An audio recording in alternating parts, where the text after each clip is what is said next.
दानवीरो मंगलं गौतमगणी मंगलं कुंदकुंदारी जैनधर्मोऽस्तु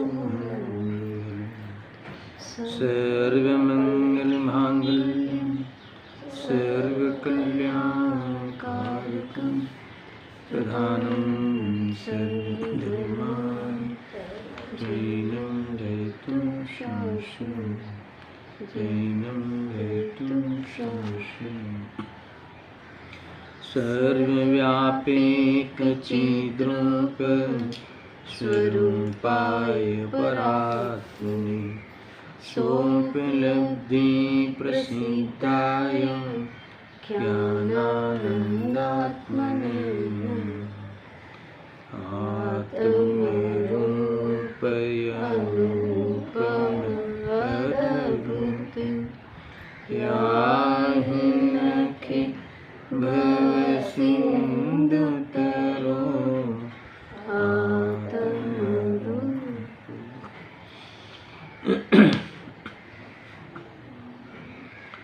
प्रवचन सार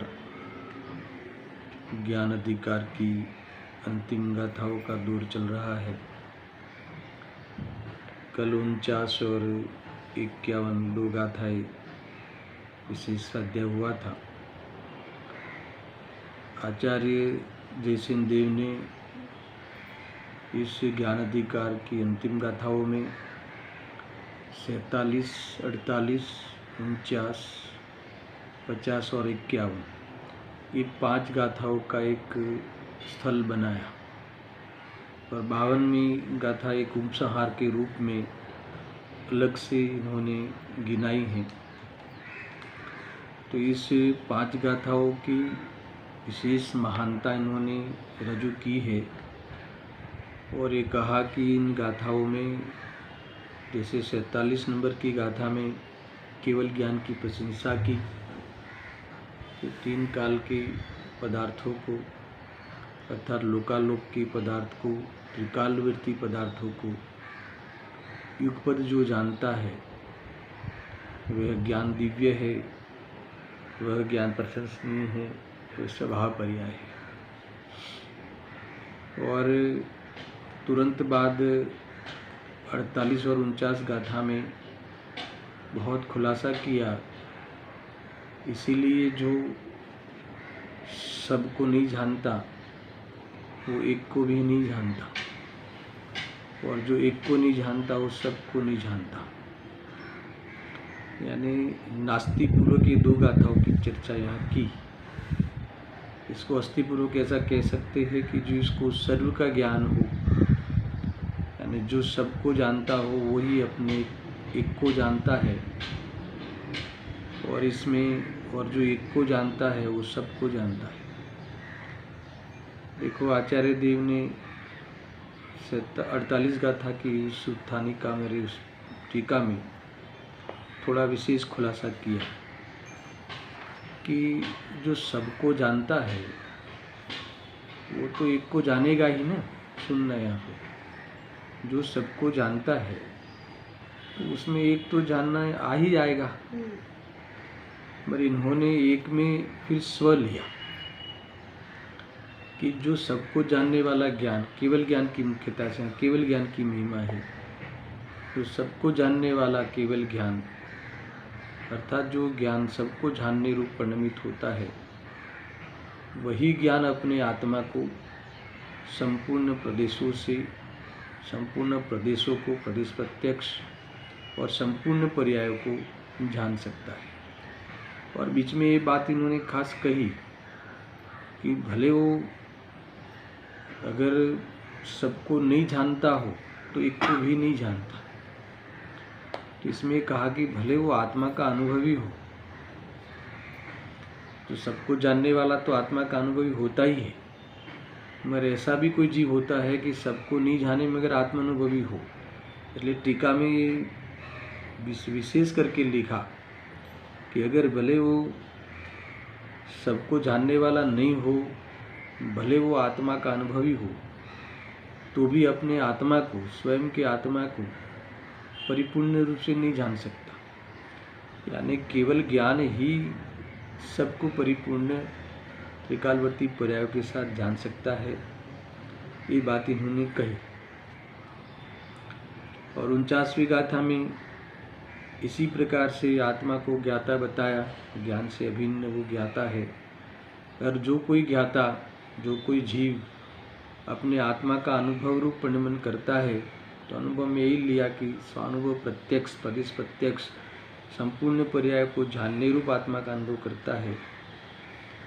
तो उस केवल ज्ञान में वह त्रिकालवर्ती अपनी ही पर्याय को जानने वाला जो ज्ञान प्रकट हो गया, तो केवल ज्ञान होने से इसमें क्या बाकी रह गया, सब कुछ जानने में आ गया। ऐसा कहकर वहाँ भी उस केवल ज्ञान को, उस ज्ञान की परिपूर्णता की महिमा की। और एक खास बात इसमें उपदेशी के प्रवचन जो उसमें वो दिव्य धनी सार वाले, उसके कुछ अंश पढ़ना रह गया था। उसके बाद 51 की गाथा मैंने ले ली थी। आचार्य जयसेन देव की गाथा भी हमने वो चलाई थी, दृष्टि प्रधान वाली बात लेकर। मगर गुरुदेव सिंह ने 49वीं गाथा के उस प्रवचनों में स्वपर प्रकाशक स्वभाव की बहुत महिमा की। यानी स्वपर प्रकाशक की स्वभाव की महिमा की इतनी नहीं, क्लियरिटी भी की। इसलिए मुझे थोड़ा विकल्प आया कि उस बिंदु को मैं पढ़ता हूँ। और ये मेरे पास डॉक्टर साहब का अनुशीलन है। तो ये गुरुदेव सिंह का जो दिव्य धनी सार के प्रवचन का अंश इन्होंने इसमें कोट किए हैं। वृंदावन दास कवि के दोहे भी कोट किए हैं। यानी अगर आपको बहुत बड़ा प्रवचन होता है गुरुदेव श्री का, तो है ना काफ़ी, तो उसमें से कोई खास बिंदु की जो पूरा प्रवचन इसमें शामिल हो जावे, तो इस प्रकार से इन्होंने कोट किया है। यानी इस प्रकार से बहुत उपकार हुआ। डॉक्टर साहब का भी इन्होंने यहाँ लिखा है। देखो, आपको और खुलासा चाहिए तो दिव्य धनी सार का प्रवचन पढ़ लेना। मगर आपको अगर कुछ पॉइंट से ही अगर पूरे प्रवचन का लाभ लेना हो तो इस अनुशीलन में भी दिए हुए हैं। तो मैं कभी मूल से भी पढ़ता हूँ, गुरुदेव के प्रवचन से भी पढ़ता हूँ, कभी अनुशीलन से पढ़ता हूँ। तो इसमें वो लंबा प्रवचन होने से मैं थोड़े से ही पॉइंट इनमें से जो इसमें किया है कोट, वहीं से पढ़ता हूँ। मूल 49वीं गाथा के अंत में इन्होंने जो स्वपर प्रकाशक स्वभाव, जो एक को जानता है वो सबको जानता है, सबको जानता है वो एक को जानता है। क्योंकि कभी कभी ऐसे एकांत वाले लोग मिलते हैं कि सर्वज्ञ तो अपने आत्मा को ही जानते हैं, लोकालोक को नहीं जानते। यहाँ कहते हैं कि जो एक को जानता है वो अनेक को अर्थात अनंत को जाने बिना रह नहीं सकता, उससे भिन्न नहीं रह सकता, अर्थात उससे जानने से बच नहीं सकता। पर को नहीं जानूंगा ऐसा हो नहीं सकता। इस 49वीं गाथा की टीका में बात आई थी ना, देखो निकाल वो कथन पहले मैं आपको पढ़ के बताता हूँ। देखो यहाँ कहा, आत्मा ज्ञान में होने से वह अपने को अनुभव करता है, जानता है। यानी स्वसंवेदन स्वभाव, स्वसंवेदन प्रत्यक्ष अर्थात तो स्वभाव प्रत्यक्ष, प्रदेश प्रत्यक्ष रूप से जानता है, ऐसा अनुभव कर लेता है। और अपने को जानने पर समस्त ज्ञेय ऐसे ज्ञात होते हैं मानो वो ज्ञान में स्थित ही हो, टंकोत्कीर्ण हो गए हो। यानी इतनी दृढ़ता से बताते हैं कि बहुत क्लैरिटी भी बताते हैं, टंकोत्कीर्ण जैसे इसमें झड़ गए हो, ऐसा स्थित हो गए हो। देखो, क्योंकि ज्ञान की अवस्था में से, क्योंकि ज्ञान की अवस्था में से यानी ज्ञान की इस लेवल की अवस्था, केवल ज्ञान वाली अवस्था में से ज्ञेयाकारों को भिन्न करना अशक्य है। यानी भिन्न करना यानी उससे अछूता रहना अशक्य है। ज्ञेय और ज्ञान है ना, ज्ञान यानी प्रतिभास करने वाला ज्ञान, प्रतिभास में यानी ज्ञेय कि जनाने योग्य लोकालोक, उसका मिलन, उसका ज्ञेयाकार रूप ज्ञान होना असंभव है। मतलब ज्ञेयाकार ज्ञान होना असंभव है, ज्ञेयाकार ज्ञान रूप नहीं होना असंभव है, ऐसा लेना है ना। ऐसा नहीं जानने रूप तो हो ही नहीं सकता। नहीं जानेगा ऐसा तो असंभव है, जानना ही संभव है। साहिक ज्ञान में तो ये जानना संभव ही है ना। वहाँ असंभव वाली बात, नहीं जानने वाली बात नहीं होती। यानी देखो, पता नहीं हमें पर को नहीं जानता है करके क्या सिद्ध करना है, क्या हासिल करना है, तो वही जाने जो ऐसी बुद्धि रखता है। मेरे इसमें हमें बात को समझना चाहिए। देखो, गुरुदेव जी इसको खुलासा करते हैं। वो असद्भुत व्यवहार वाली कथन वाली जो नए वाली बात है, वो भी इन्होंने यहाँ कही है। उसका अर्थ भी गलत निकाला जाता है नहीं जानने के अर्थ में। तो यहाँ नहीं जानने के अर्थ में नहीं निकाला है, वो है ही नहीं अर्थ। क्योंकि आचार्य देव ने स्वयं कहा कि भिन्न हो जाना असंभव। देखो कितना अच्छा शब्द लिखते हैं कि भिन्न करना अशक्य है, अशक्य है। यानी नहीं जानना वो अशक्य है, जानना ही शक्य है। जब एक आत्मा अपने परिपूर्ण प्रदेशों से परिपूर्ण आत्मा को और परिपूर्ण तो यानी पूरी अपनी त्रिकालवर्ती पर्याय के साथ जानेगा, तो उस ऐसे ज्ञान में, ऐसी अवस्था में अनंत गिने, बाकी की अनंत गिने झलक ना, है ना, वहाँ शक्य है, संभव है। शक्य है यानी जानता ही है, नहीं जानना अशक्य है ना। वहाँ उससे भिन्न रहना, अछूता रहना असंभव है। ऐसा कहकर स्वपर प्रकाशक स्वभाव की जो वास्तव में रियलिटी है, रियल जो स्वभाव है, उसकी जो पहचान कराई है, तो गुरुदेव सिंह ने इसी बात को ही खोला है। ऐसे उसी बिंदु को यहाँ कोट किए है कि जो हमारे में कोई गलती रह जाती हो और पर को जानने से हम भयभीत होते हो, है ना, कि जानने से कोई हमारे कोई राग हो जाएगा, ऐसा नहीं है। राग तो अज्ञान से होता है, मोह के कारण राग द्वेष होता है ना। मोह सहित जानने से वो दिक्कत है, बाकी तो कोई प्रॉब्लम नहीं है। देखो, स्वयं को जानने पर देखो यहाँ लिखा है कि पूज्य गुरुदेव सिंह ने स्वपर प्रकाशक स्वभाव की सिद्धि की है और खूब महिमा की है। स्वयं को जानने पर को जानता है, एक ही साथ दोनों को जानता है। पर को जानना अपना स्वरूप है, अपराध नहीं। क्या कहा?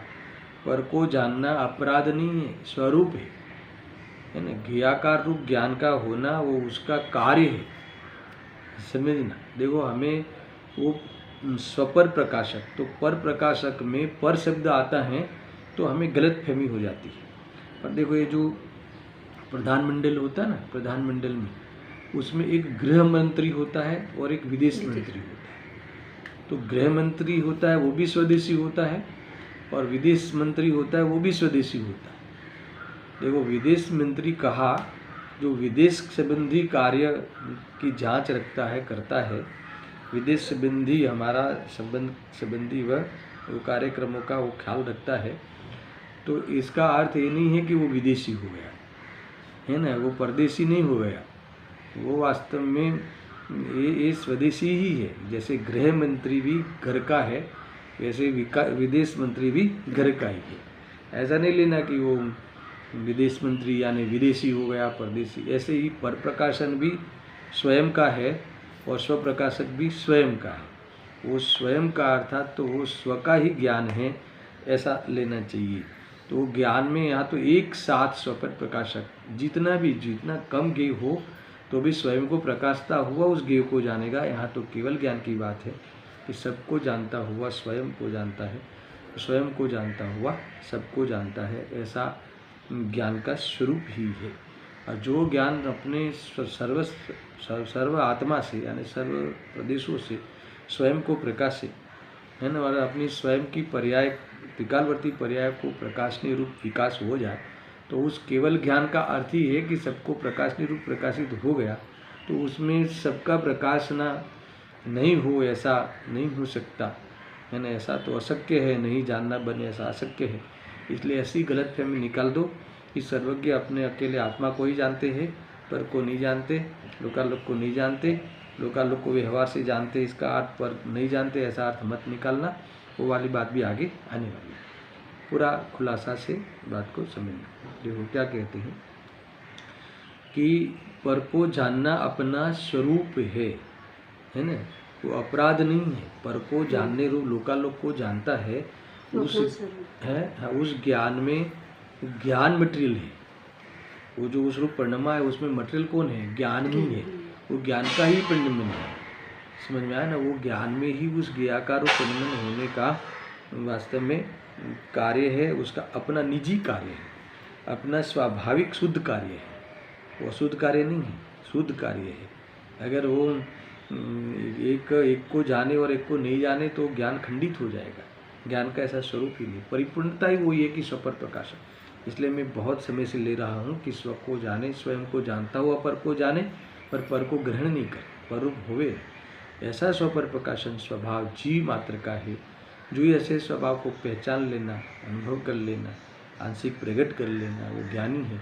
और स्वभाव में डूब जावे और पूर्ण रूप से प्रकट कर ले, वो केवल ज्ञानी है। बस एक पूरा हमारे आत्मा से परमात्मा बनने का प्रोग्राम है, ऐसा समझना। देखो और आगे चलते हैं। जैसे दर्पण में प्रतिबिंब पड़ता है, वहाँ बिंब और प्रतिबिंब दोनों को जानता है। जो जिसका जो बिंब हुआ, जिसका प्रतिबिंब है, उसको भी जानता है और अपने प्रतिबिंबित होने रूप अपने स्वभाव को भी दर्शाता है। ऐसा दर्पण है। तो स्वयं को तथा पर को दोनों का जानना एक ही साथ है। कोई कहे कि भी पर को प्रकाशन नहीं करे, नहीं दर्शाए और दर्पण अपनी चमक में रहे, तो ऐसा नहीं हो सकता। ऐसा देखो, अब साधक दशा को भी कमाल की बात है। देखो ज्ञानी की मस्ती कुछ और होती है। जैसे साधक दशा में भी स्वपर को जानने का स्वभाव है। कोई कहे कि चलो केवली को तो मान लिया क्योंकि इनको राग नहीं है, मगर साधक दशा में तो इनको तो राग भी है, बाधक दशा भी है। तो स्व को जाने और निमित्त और राग को नहीं जाने, ऐसा नहीं बनता। देखो राग को जाने और स्व को नहीं जाने, ऐसा भी नहीं बनता। यहाँ स्वपर को जानने की बात है, ऐसा कहा है। यानी राग होता है, राग रूप परिणमता है ज्ञानी, है ना, फिर भी वो राग को ज्ञेय रूप, हे रूप ज्ञेय जानता है। और हे रूप ज्ञान जिसमें जानना होता है, वो मैं हूँ ऐसा जानता हुआ परिणमता है। इसीलिए स्वपर प्रकाशक की जो प्रतीति है और उस प्रकार से उस प्रकाशन का जो अंश है वो प्रकट होता है, अतीन्द्रिय अंश प्रकट हो जाता है। नहीं होता ऐसा नहीं है।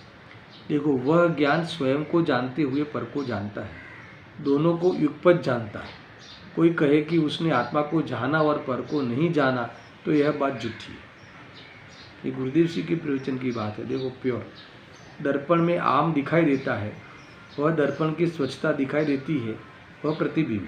वो दर्पण में आकार बनना है, वो दर्पण की स्वच्छता को भी घोषित करता है वो प्रकाशन, और वो आम के आकार को भी घोषित करता है।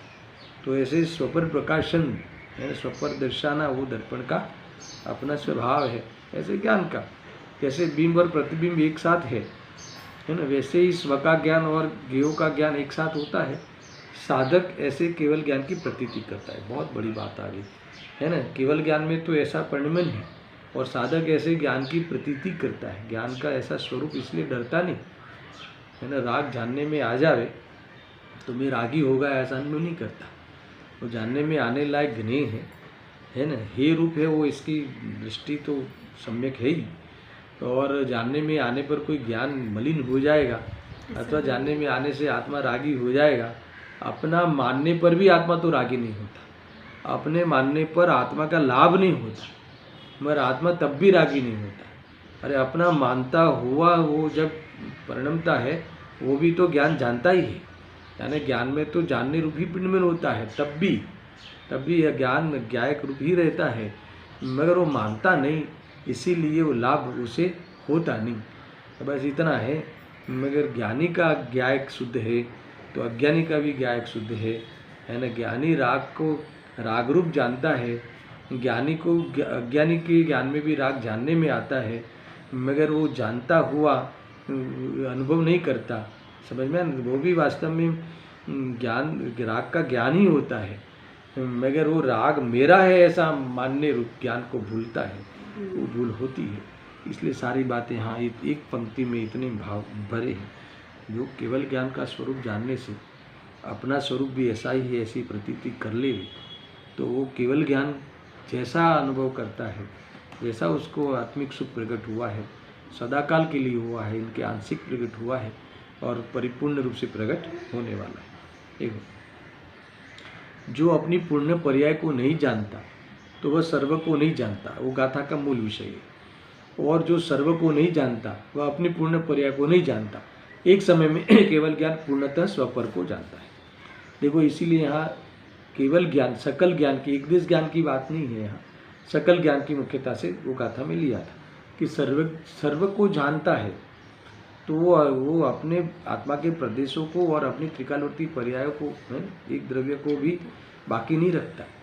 और जो एक द्रव्य को बाकी नहीं रखता है, यानी अपना आत्मा प्रदेशों से आत्मा प्रदेशों को और संपूर्ण पर्याय को जानने रूप ज्ञान प्रकट हुआ हो, तो उस ज्ञान में, उस अवस्था में बाकी का सब पदार्थों का, अनंत पदार्थों का, है ना, जानना रह जावे, उससे अछूता रह जावे, वो अशक्य है, ऐसा हो ही नहीं सकता।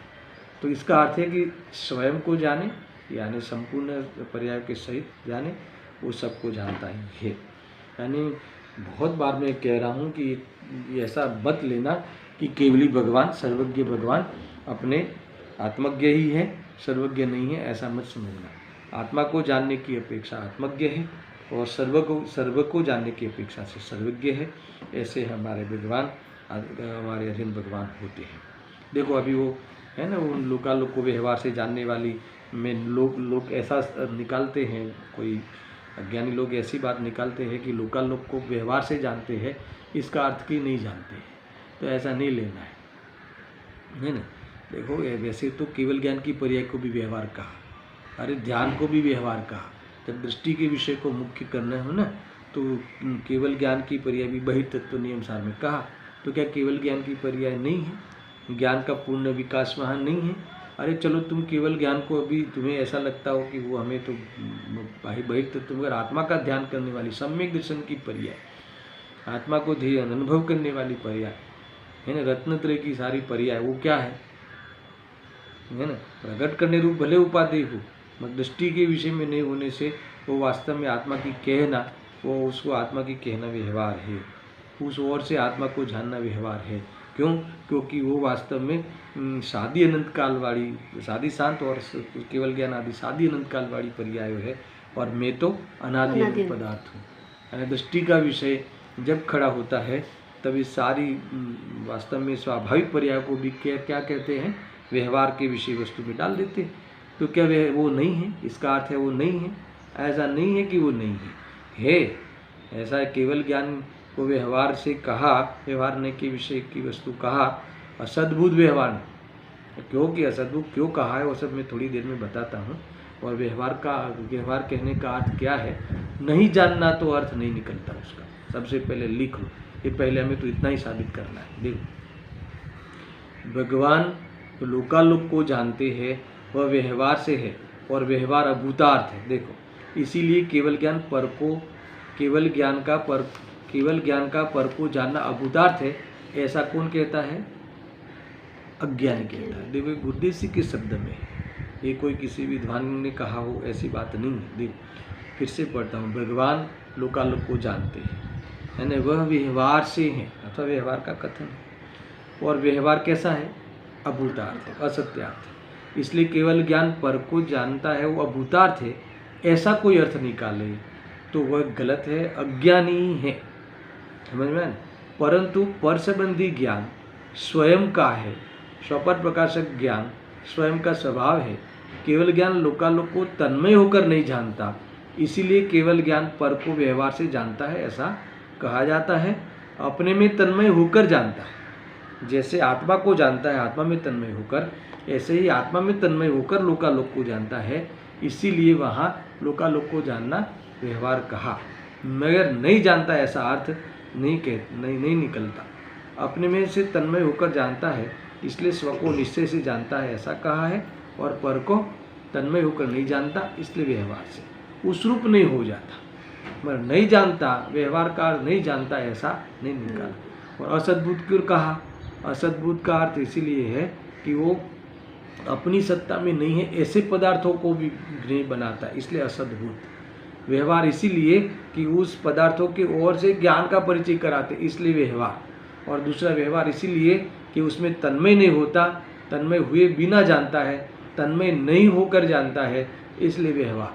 मगर नहीं जानता है, व्यवहार का अर्थ ऐसा नहीं निकालना। ऐसा गुरुदेव सिंह ने स्वयं ने कहा है।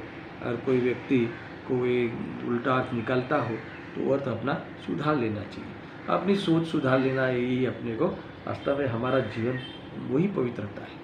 देखो अपनी सोच को सही करना, यही तो काम करना है, और क्या काम करना है, समझ में आया कि नहीं। देखो हम कहते हैं ना काल थोड़ा रह गया है, जल्दी कर लो, हिंदू अब तो कर लो, तो क्या कर लो, दुकान छोड़ के बैठ जाना है, अरे दुकान तो छूटी ही है ऐसा मान लेना है, समझ में आया कि नहीं। देखो बहुत बड़ी बात होती है ये। ज्ञान स्वाभाविक में आत्मा हूँ, है ना, कोई ज्ञ से कोई मेरे ज्ञान में कुछ होता नहीं, ध्यान रखना, गजब की बात है। देखो अभी तो ये रोग भी बहुत चल रहा है ना, जो घर घर में आने लगा है, तो देखो वो वास्तव में रोग है ना, शरीर का रोग है, तो वो मिटे या शरीर मिटे, दोनों मेरी बात नहीं है, दोनों गिरे हैं, परगने हैं, और वो जानने में आने से, समझ में आया, शरीर मिटता हुआ जानने में आने से मैं मिट जाऊंगा ऐसा नहीं। ये देखो ये जबरदस्त मानसिक शांति ये तुम्हें लेना हो तो ये ही शरण है, बाकी तो उदय आधीन है, और उदय आधीन मानते हुए वह मात्र ज्ञेय मात्र है। उदय आधीन का अर्थ है कि उदय आधीन होने वाली परिस्थिति में तुम्हारा कर्तृत्व नहीं है, कर्तव्य नहीं है, और तुम्हारे ज्ञान का ज्ञेय मात्र है, ऐसा हमें समझना चाहिए। क्योंकि अब ये सारा रोग घर घर में आने लगा, तो शरीर का रोग है, वो शरीर निरोगी होगा तो वो भी सब उदयगत परिस्थितियाँ है, और अपने में तो जानने में आता है, तो उसमें कोई अपने में कुछ आ गया या चला गया ऐसा होता नहीं, समझ में आया ना। मेरे में तो कुछ नहीं होता जानने के अलावा।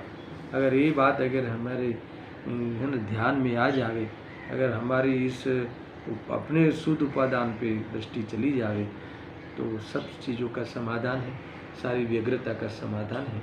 ये भी थोड़ा विकल्प है, मैंने कह दिया। देखो गुरुदेव जी क्या कहते हैं,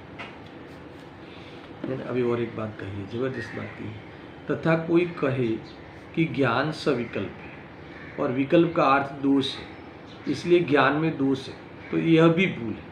देखो यद्यपि ये विषय इस गाथा का नहीं, फिर भी जब शब्द प्रकाशक की बात आई ना, तो ये और साथ में ये ज्ञान का पूरा परिचय कराने का, गुरुदेव श्री कोई किसी चीज़ से बंधते नहीं, ज्ञान एक की बस्ती है, उन्होंने तो खोला है बात। देखो पांचों ज्ञान सविकल्प है ना, मति शुद्ध अवधि मनप्रिय और केवल ज्ञान सविकल्प। मैंने एक बार लिया था सदिच्छा में, इसका खुलासा करके लिया था कि केवली भगवान तो निर्विकल्प है, मगर केवल ज्ञान सविकल्प। इसका अर्थ क्या, तो देखो निर्विकल्प का अर्थ वहाँ अलग है, और जैसे इसमें जो जैसे दर्शन निर्विकल्प और ज्ञान सविकल्प है, समझ में आया। और नीचे छद्मस्थ है ना, रागी है, विकल्प वाला है, और केवली भगवान निर्विकल्प है। तो वहाँ मोक्ष मार्ग में सविकल्प निर्विकल्प का अर्थ है, और एक ज्ञान के बंधारण में सविकल्प निर्विकल्प का अर्थ अलग है। यहाँ जो मोक्ष मार्ग में सविकल्प कहना, छद्म सविकल्प होता है वो कहना, तो वहाँ रागादि विकल्प सहित की बात है, समझ में आया ना। तो और वहाँ केवली निर्विकल्प का कि रागद्वेष रहित हुए है ऐसा जानता हुआ ज्ञान, केवल ज्ञान है ना, तो वो तो निर्विकल्प इसलिए है कि वह रागद्वेष नहीं है, और ज्ञान सविकल्प इसलिए है कि भेद करके जानना है ना। भेद करके जानना इसका अर्थ कि ज्ञेयाकार रूप होते हुए जानना है ना, मतलब कि ये सारे पृथक पृथक पूरे ज्ञेयों को पृथक पृथक आकार बनता है ना, उस भेद को उस आकार को यहाँ विकल्प कहते हैं। सविकल्प, विकल्प यानी विशेष रूप से जानना, ऐसे विशेष रूप से जानने सहित जानना, वो तो सबका ज्ञान सविकल्प है। तो इसलिए यहाँ कहा है, और जो दर्शन निर्विकल्प है, निर्विकल्प का अर्थ क्या है कि भेद किए बिना, ये जड़ है कि चेतन है, सत्तावलोकन मात्र पहले लिया था, सत्तावलोकन मात्र है ना, जिस चेतना में सत्तावलोकन मात्र का प्रतिभास होता हो तो उसे क्या कहते हैं, दर्शन उपयोग कहते हैं, दर्शन चेतना कहते हैं। तो इसमें भेद नहीं पड़ता, सब पृथक पृथक है मात्र जानते हैं, और ये तो वहाँ मात्र सत्ता का ज्ञान होता है, और दर्शन चेतना में, और ज्ञान चेतना स्वरूपग्राही भी है, सत्ताग्राही भी है, ध्यान रखना। दर्शन चेतना मात्र सत्ताग्राही है, और वो भी भेद किए बिना, और ये जो है जो ज्ञान चेतना है वो सत्ताग्राही भी है, स्वरूप विग्राही भी है, भिन्न भिन्न सत्ताग्राही है, और अपनी हर पर्यायों का अपना अपना जो स्वरूप है वो स्वरूप ग्राही है। इसने भेद करके जानने का अर्थ ही है, ये यहाँ इस सविकल्प है ऐसा कहा है। जो गुरुदेव सिंह ने क्या लिखा है वो मैं बता देता हूँ। इसको साकार और निराकार के भी दर्शन, निराकार है और ज्ञान साकार है। तो वो साकार का अर्थ क्या है? साकार यानी आकार सहित। आकार का अर्थ भी है विशेषताएं सहित। निराकार यानी विशेषताएं रहित, यानी सत्ता अवलोकन मात्र, ऐसा अर्थ है। हर जगह अपना शब्द का अलग अलग अर्थ समझना। देखो, तथा कोई कहे कि ज्ञान सविकल्प है, ठीक है, और विकल्प का अर्थ दोष है, इसलिए ज्ञान में दोष है, तो यह भी भूल है। यहाँ सविकल्प का अर्थ भेद यानी विशेष जानना, विशेष जानने से है। सिद्ध का केवल ज्ञान भी सविकल्प है, आया ना, अर्थात वहाँ सविकल्प का अर्थ दोष नहीं, अपितु वह भेद सहित जानता है। यह मैं, यह है, यह है ऐसा, मैं आत्मा हूँ ऐसा भेद दर्शन नहीं करता। भेद करना यह ज्ञान का कार्य है।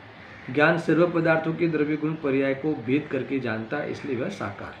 बहुत स्पष्ट और सुंदर। देखो, ये कई बार विषय मैंने चलाया है, तो ये विषय मैंने एक गुरुदेव जी से ही सीखा है ना, इसलिए यहीं से आया है और आज मैंने आपको प्रमाण दे दिया है ना, इतना हुआ।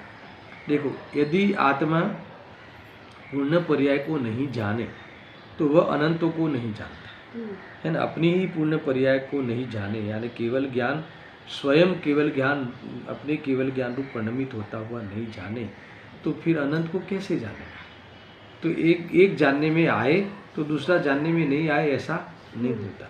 मगर जो एक जानने में आए, एक का ही एक का अर्थ क्या है? यहाँ एक द्रव्य का अर्थ है अपने संपूर्ण पर्याय सहित, केवल ज्ञान सहित एक पूरे द्रव्य को जाने तो सब जानने में आवे, नहीं जाने तो नहीं जानने में आवे। देखो, आत्मा को तो जाने किंतु लोकालोक को जानने में, लोकालोक जानने में न आवे, ऐसा नहीं होता। देखो, ऐसा है, वो सारा निश्चय ही है। लोकालोक को जानना भी वास्तव में वो ज्ञान तो निश्चय ही यानी आत्मा का ही होता है। वो व्यवहार तो इसलिए कहा कि पर के आश्रित है, इसलिए पर आश्रित निरूपण किया, इसलिए निरूपण में निश्चय व्यवहार है, वस्तु में निश्चय व्यवहार नहीं है। वास्तव में लोकालोक को जानना भी निश्चय भी नहीं कह सकते, वास्तव में तो स्वभाव है, समझ में आया ना। पर उस ज्ञान को लोकालोक की ओर से बताना व्यवहार है, निरूपण करना, और उसी ज्ञान को आत्मा का है ऐसा बताना निश्चय। बहुत क्लैरिटी है भाई, थोड़ा समझना। आत्मा को तो जाने किंतु लोकालोक को जानने में न आवे, लोकालोक जानने में न आवे, ऐसा नहीं होता। तथा लोकालोक के छह द्रव्य जानने में आवे किंतु तू तुझे नहीं जाने, अपने को नहीं जाने, ऐसा भी नहीं होता। दोनों युगपद है। ऐसे दर्पण में प्रतिबिंब और बिंब दोनों का ज्ञान होता है, वैसे ही भगवान आत्मा ज्ञान दर्पण के समान है, ऐसा गुरुदेव सिंह ने कहा है। और भी एक आध पॉइंट पढ़ लेते हैं। गाथा 48 में बताया कि जो सर्व को नहीं जानता वह एक को भी नहीं जानता। अब इस 49वीं गाथा में कहते हैं कि अपने चिदानंद स्वभाव के अवलंबन से ज्ञान परिपूर्णता को प्राप्त होता है ना।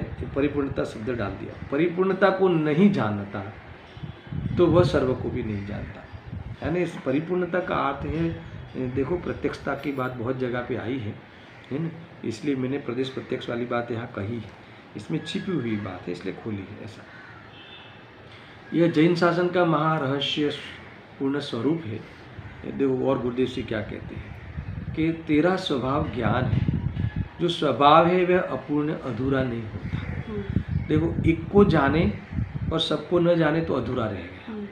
सबको जाने और एक को न जाने तो अधूरा रहेगा। अभी स्व पर गठित करो। स्व को जाने और पर को नहीं जाने तो अधूरा रहेगा। पर को जाने और स्व को नहीं जाने तो अधूरा रहेगा। और स्वयं को प्रकाशता हुआ पर को जाने और साथ में पर को ग्रहण भी कर लेवे तो ज्ञान जड़ हो जाएगा। तो ऐसा भी नहीं होता। सब बात बराबर समझना। यहाँ तो स्वपर प्रकाशक सबका स्वभाव है, पर परिपूर्ण खिल गया है जिसका स्वभाव केवल ज्ञान, वो स्वपर प्रकाशक की बात कुछ और है। ये बातें हम मुख्य रूप से ली है। देखो, ऐसे पूर्ण स्वभाव के सन्मुख होकर ज्ञायक का निर्णय करना ही सम्यक दर्शन है। फिर से पढ़ता हूँ।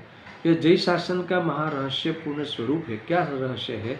कि तेरा स्वभाव ज्ञान है। एक जो स्वभाव है वह अपूर्ण अधूरा नहीं होता, वह पराधीन भी कभी नहीं होता। मूल स्वभाव है। जो पराधीन होता है वो विभाव है, इसलिए उसको आत्मा का स्वरूप नहीं कहा, निचली दशाओं।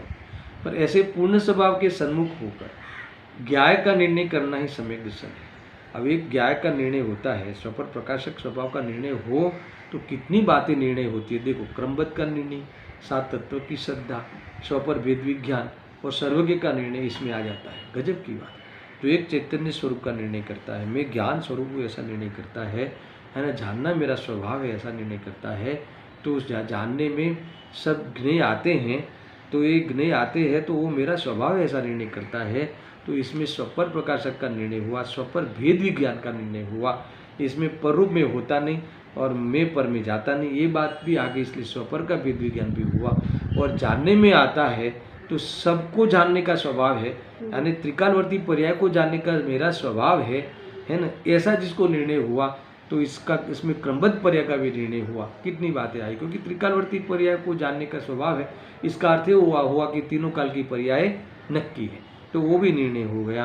यानी पर्याय के कर्तृत्व वाला ज्ञान भी मिल जाता है, क्रमबद्ध पर्याय में का भी निर्णय हो गया।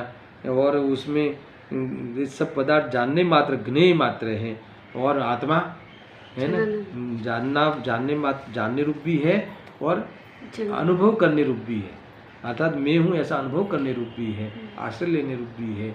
और इस प्रकार से ऐसा जिसने जान लिया है वो संबंध निजरा उसका प्रकट हो गया है, आश्रय और बंध की दृष्टि छूट गई है और केवल ज्ञान का विश्वास हो गया है। तो सात तत्वों का स्वरूप भी उसने जान लिया। सब कुछ बातें इसमें उद्देश्य कहते हैं कि एक सर्वज्ञ के निर्णय में, एक सर्वज्ञ स्वभाव के निर्णय में, सर्वज्ञ भगवान का निर्णय, अपने आत्म स्वभाव का निर्णय, सात तत्वों का निर्णय, स्वपर का निर्णय, क्या बाकी रह गया। गजब की शैली है उद्देश्य की, गजब की शैली। देखो, ये प्रयोजनभूत वाली बातें आती है इसमें, है ना। भले सैद्धांतिक बात चलती हो, मगर प्रयोगात्मक और प्रयोजन के बिना गुरुदेव श्री का काम नहीं चलता। ऐसा है, अद्भुत उपकार है, अद्भुत है और उपकार भी अनंत है, ऐसा समझ लेना, है ना। ऐसी बात है। देखो, इस प्रकार से इसको समेटते हैं विषय को। यहाँ डॉक्टर साहब ने इतने पॉइंट जो भी लिखे अभी तक जितना पढ़ा वो गुरुदेव श्री के प्रवचन से लिए हुए हैं। अब इसको सारे पॉइंट को समेटते हैं और गाथा को न्याय देकर आगे की गाथा पे अपन चले जाएंगे। ऐसा आगे की गाथा में भी हमने 50वीं गाथा कल पढ़ ली है, 51 की गाथा देख लेते। अनंत गुण पर्यायों सहित संपूर्ण पदार्थों को जानने की सहज प्रक्रिया यह है कि संपूर्ण पदार्थ, फिर से अनंत गुण पर्यायों सहित संपूर्ण पदार्थों को जानने की सहज क्रिया यह है कि संपूर्ण पदार्थ अपने अपने गुण पर्यायों सहित केवल ज्ञानी आत्मा के केवल ज्ञान में एक साथ झलकते हैं, प्रतिबिंबित होते हैं, ज्ञात होते हैं, जाने जाते हैं। इससे यह सहज ही सिद्ध होता है कि जिस केवल ज्ञानी व्यक्ति ने अपनी केवल ज्ञान पर्याय को जाना है ना, उसके ज्ञान में, केवल ज्ञान में प्रतिबिंबित पदार्थ भी सहज भाव से जाने ही गए हैं, क्योंकि इसमें सब जानना होता ही है। अतः यह कहना उचित है कि जो व्यक्ति संपूर्ण गुण पर्याय सहित स्वयं को जानता है वह सभी पदार्थों को गुण पर्याय सहित जानता ही है, और जो व्यक्ति स्वयं को संपूर्ण गुण पर्याय सहित नहीं जानता वह अन्य सभी पदार्थों को नहीं जान सकता। इस प्रकार से दो गाथाओं का पुनः स्मरण हो गया। इसके बाद ये जो 5 गाथाओं का स्थल जो बनाया था, किसने बनाया था, है ना, आचार्य जयसेन देव ने। 47, 48, 49, अब 50 और 51 कह के 5 गाथाओं का स्थल आज पूर्ण करते हैं। फिर उपसंहार के रूप में 52 की गाथा का स्वाध्याय इसके पश्चात होगा। अब इसमें जो 51 और 52 की गाथा में मैंने कल उत्थानिका में दोनों गाथाओं का जिक्र किया था कि जैसे क्रमशः प्रवर्तमान ज्ञान की सर्वगत सिद्धि नहीं होती और युगपत प्रवर्तमान ज्ञान की सर्वगतता सिद्धि होती है, और ऐसा निर्णय अगर शुद्ध ज्ञान में करे और प्रतीति जुड़े तो वह आत्मज्ञान प्रकट होता है, ज्ञानी होता है। ऐसी बात भी कल कही थी। तो 50वीं गाथा को मैं याद करते हुए आगे बढ़ता हूँ। इसमें ये कहा था कि यदि आत्मा का ज्ञान क्रमशः हो, किसी पदार्थ का अवलंबन लेकर उत्पन्न होता हो, तो वह ज्ञान नित्य नहीं है, क्षायिक नहीं है और सर्वगत नहीं है। क्यों नित्य नहीं है?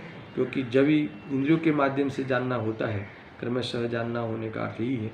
तो जब एक पदार्थों संबंधी ज्ञान का पदार्थ एक इंद्रिय संबंधी ज्ञान में व्यवसाय करता हो तब दूसरी इंद्रिय के विषय में ज्ञान का व्यवसाय नहीं होता। अगर उसमें करना हो तो पहले वाला ज्ञान को छोड़ना होगा, इसलिए वो अनित्य हो जाएगा। तो युगपद में ही संभव है कि ये नित्य सदा सबका बना रहे, मगर ये तो छोड़ना ही होता है और विस्मरण भी हो जाता है। इस प्रकार से वो क्रमशः जानने वाला ज्ञान नित्य नहीं है, क्षायिक नहीं है। क्षायिक नहीं है इसका अर्थ एक साथ सब जानने का नहीं बनता और इसलिए सर्वगत भी नहीं है, ऐसा कहा था। अब 51वीं गाथा आज मैं पढ़ता हूँ, उसका स्वाध्याय आज करता हूँ। बहुत अद्भुत है, देखो ऐसा है। सबसे पहले मैं इसमें उत्थानिका पढ़ता हूँ। अब ऐसा निश्चित होता है कि ऐसा निर्णय कराते हैं यहाँ कि युगपद प्रवृत्ति के द्वारा ही ज्ञान का सर्वगतत्व यानी सर्वगत है ऐसी सिद्धि होती है, अथवा जो अक्रम से प्रवर्तमान ज्ञान ही सर्वगत हो सकता है।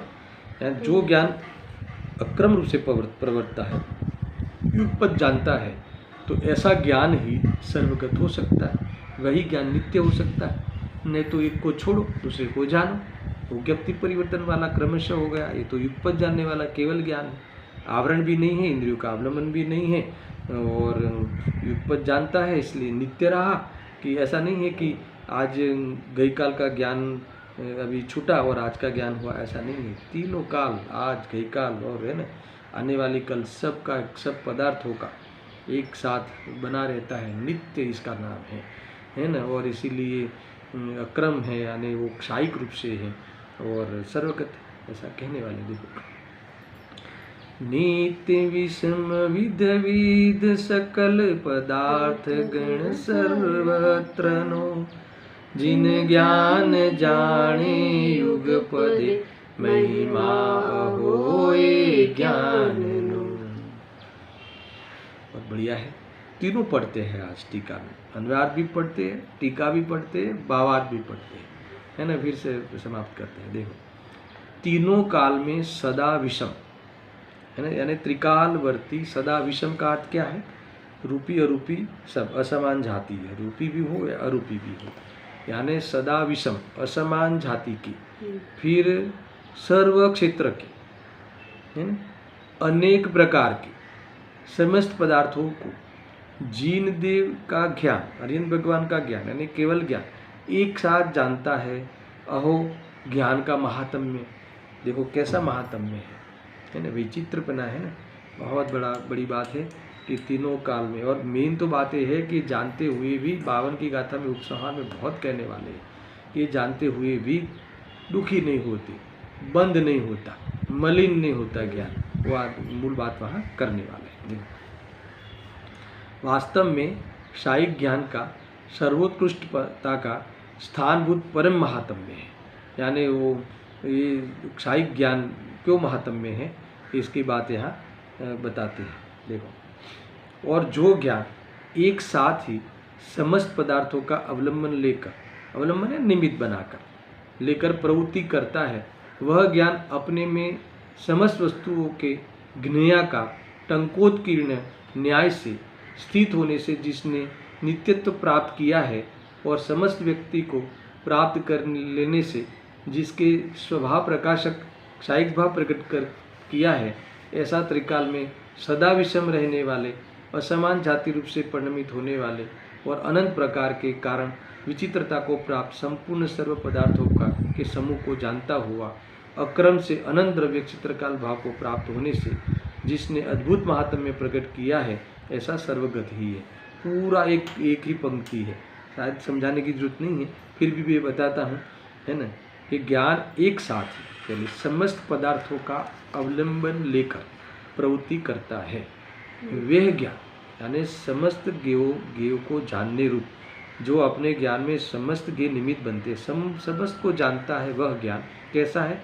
अपने में समस्त वस्तुओं के ज्ञेयाकार टंकोत्कीर्ण न्याय से, टंकोत्कीर्ण यानी उत्कीर्ण हो गए हो, जाने जैसे टंकोत्कीर्ण यानी टाकी से वो जड़ देते ना वो, तो इस प्रकार से ये देखो कैसा बताया कि सारे यानी कायम नित्यत्व का है, कायम नित्यत्व टाक दिए हो, यानी समस्त ज्ञेय मेरे केवल ज्ञान में क्या जनाते हैं, जानने में आते हैं, मगर किस बात की कि ऐसा नहीं कि अब जब भूतकाल गया तो अनुमान से जानेंगे, भविष्यकाल जब होगा तब जानेंगे, ऐसा नहीं। तीनों काल के पदार्थों को एक साथ उत्कीर्ण कर दिए हो, टाक दिए हो टाकी से, है ना, इस भांति, यानी नित्यत्व। ऐसा कभी नहीं होता कि आज की पर्याय कल की पर्याय थी, वो आज वर्तमान हो गई, वर्तमान वाली भूतकाल की हो गई, तो भूतकाल का ज्ञान नष्ट हो गया। इनको ऐसा नहीं होता। वो भूतकाल में तो सारी पर्याय, सब पर्याय एक साथ जैसे टाक दी हो वैसे जानते रहते हैं और आगे परिणमते रहते हैं। ऐसा केवल ज्ञान निरंतर परिणमित होते रहता है। ऐसा न्याय से स्थित होने से जिसने नित्यत्व प्राप्त किया है, इसलिए कैसा है, नित्य है। छद्मस्तु का ज्ञान क्रमशः होने से कैसे है, अनित्य है, नित्य नहीं है, क्योंकि ज्ञान को संक्रांति करनी पड़ती है।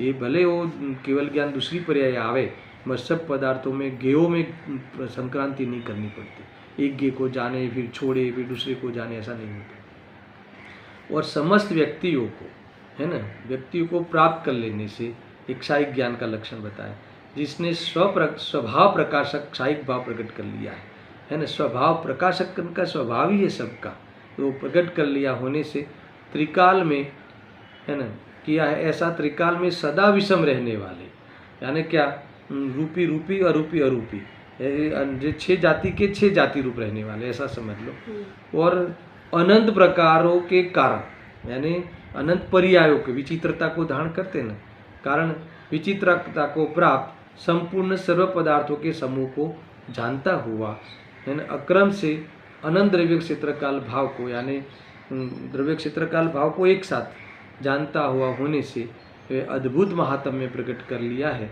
इसीलिए कैसा है, ये सर्वगत है, यानी अक्रम रूप ज्ञान को ही सर्वगतता प्राप्त होती है। अब मैं भावार्थ पढ़ के समाप्त करता हूँ।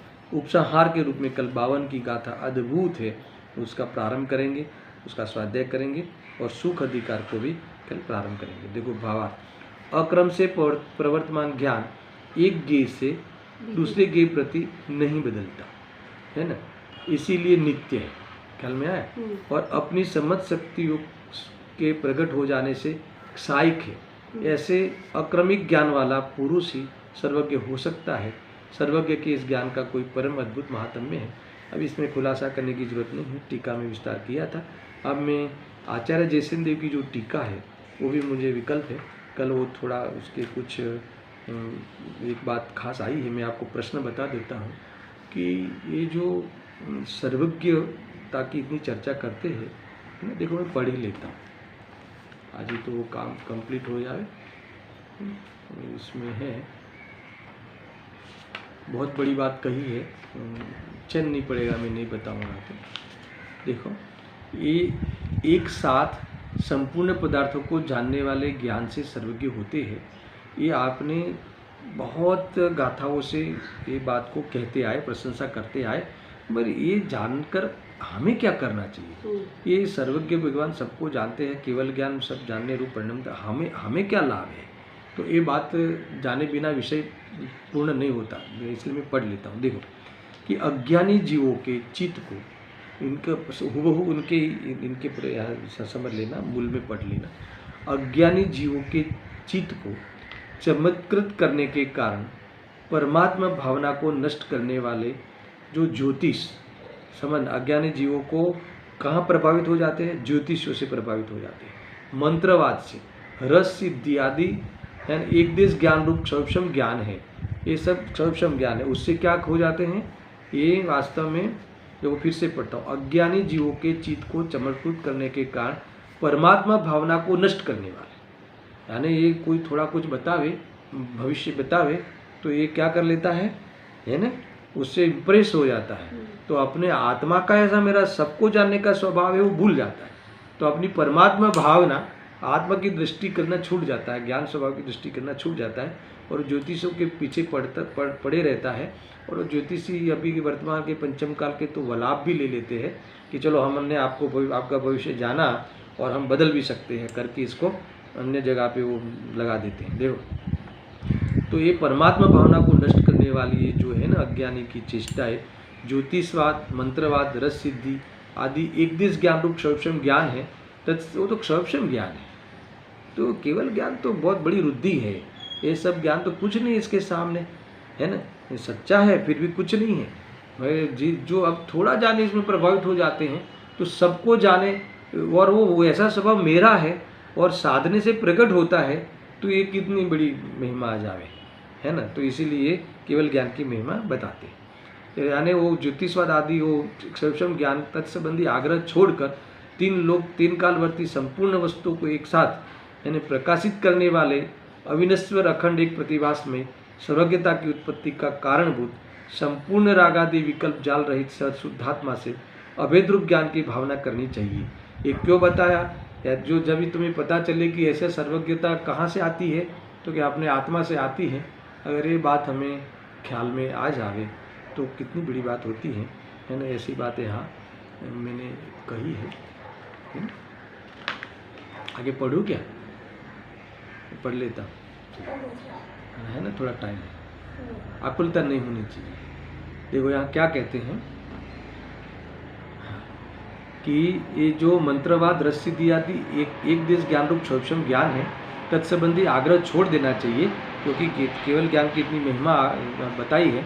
तो तीन कालवर्ती संपूर्ण वस्तु को एक साथ प्रकाशित करने वाले, और एक कैसा है ज्ञान, अविनश्वर है, अखंड है, एक प्रतिभासमय मात्र प्रतिभा जानने रूप है।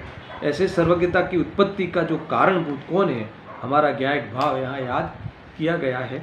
संपूर्ण रागादि विकल्प जाल रहित सहज शुद्धात्मा से अभेद रूप ज्ञान की भावना करनी चाहिए, इसकी दृष्टिकरण करने का पुरुषार्थ करना चाहिए, ऐसा यहाँ कहते हैं। एक इस प्रकार से आचार्य जयसिंह की टीका में ये बात कही है। देखो इन गाथाओं में, ये जो गाथा जब पूरी हुई ना, इसमें सूक्ष्म ज्ञान की कमजोरियों को उजागर करते हुए उसके आश्रय से होने वाले अहंकार का परिहार कर क्षायिक ज्ञान की महिमा बताई है ना।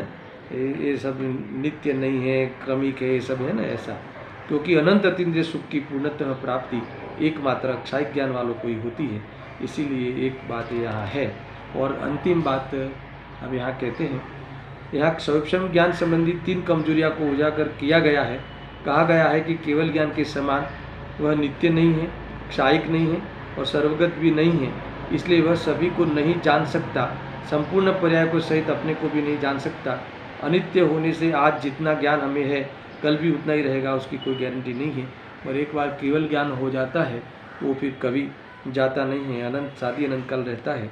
और हम ये छोटे छोटे गाढ़ रूप ज्ञान में प्रभावित नहीं होवे, और केवल ज्ञान की महिमा जानकर, ऐसा केवल ज्ञान मेरे आत्मा के अनुभव से प्रकट होता है, ऐसा जानकर हम हमें आत्मा का अनुभव करें, यही मूल बात यहाँ कही। सहजानंदी शुद्ध स्वरूपी अविनाशी आत्मस्वरूप, सहजानंदी शुद्ध स्वरूपी अविनाशी आत्मस्वरूप, सहजानंदी शुद्ध स्वरूपी अविनाशी आत्मस्वरूप।